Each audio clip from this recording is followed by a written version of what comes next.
How is it going out there today, YouTube? I was going to do today's video on the female adaptation of The Lord of the Flies. I still plan on doing that. However, I am aware of the DACA issue that's been brought up over the past couple of days. I'll probably be touching on that next Thursday. But for right now, I'm just going to handle the Lord of the Flies thing because, well, quite frankly, Lord of the Flies is my favorite book. And I feel like I have quite a few things that had to be said on this, and I just want to get them out there. So, without further ado, here I go. Now, in regards to the whole idea of adaptation to begin with, quite frankly, in my eyes, is ridiculous because in the Lord of the Flies case, even when it was the all-male adaptation, it still flopped. It was still a terrible movie. Making it all-female is not going to do you guys any good. Because when it all boils down, Hollywood is still going to miss the point of the original book, and the point of the original book was to show the nature of mankind as being not as good or as pure as we try to put it outwardly to be. And with that being said, what I think is going to happen with the female adaptation is they're going to try to make it out. Now, this is obviously going off of conjecture because I haven't seen any trailers, and I don't know anything about it other than the fact that it's been proposed. So, once again, this is just pure conjecture, and I could be wrong, but they're going to try to make it out like the female version of it. The girls aren't anywhere near as violent as the boys are, as the boys were, therefore it's not going to end up as badly.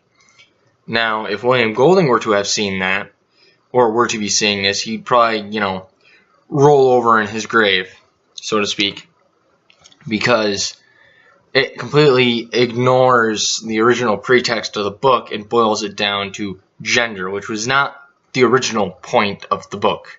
The original point, as I've said before, was the nature of mankind as a whole. Gender was irrelevant, as was race, actually.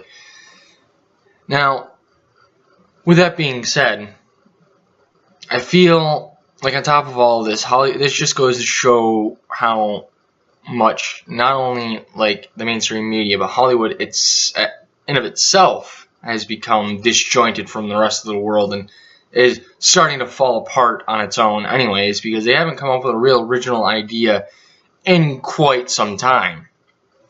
Lately it's been a lot of revamps,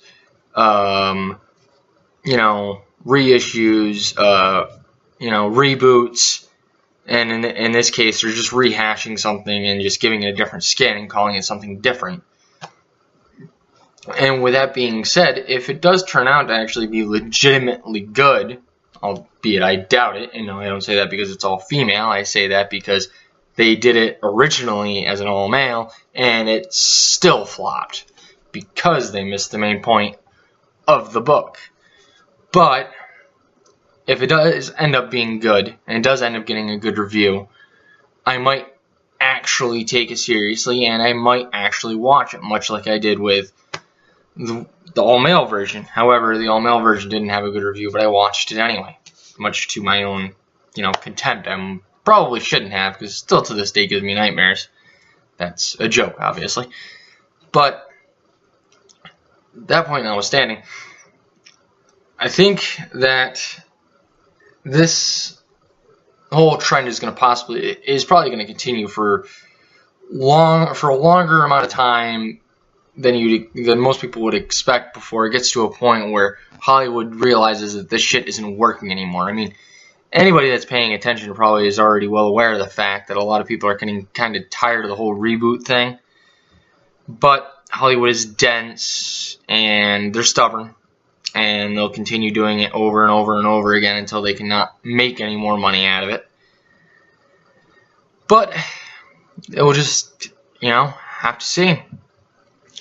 But with that being said, this just there's something that I want to point out with the male versus the female side of it, in regards to why Hollywood would make it out like the female version would be that the females would do better than the males in this situation.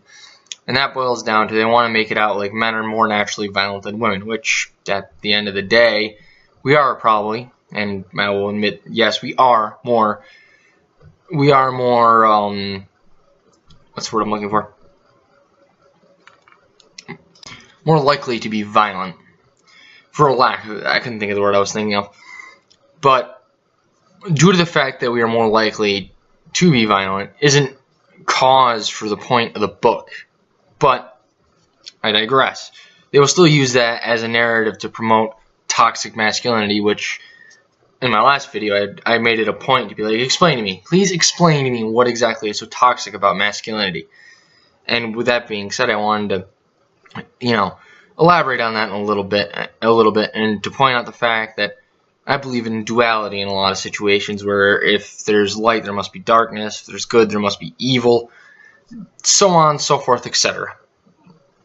And in this regard, if you have quote-unquote toxic masculinity, and then on the other side you have what? Femininity? So you have two opposites. You have yin and yang, so to speak. So what happens when you take away the balance from that?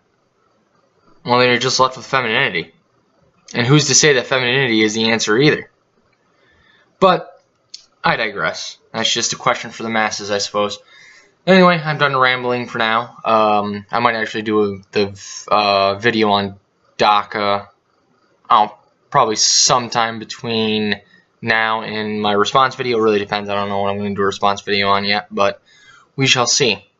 Anyway, in regards to that, I will see you guys, if not sooner. I will see you Tuesday. Have a wonderful morning, afternoon, evening, and or night, and I will see you later.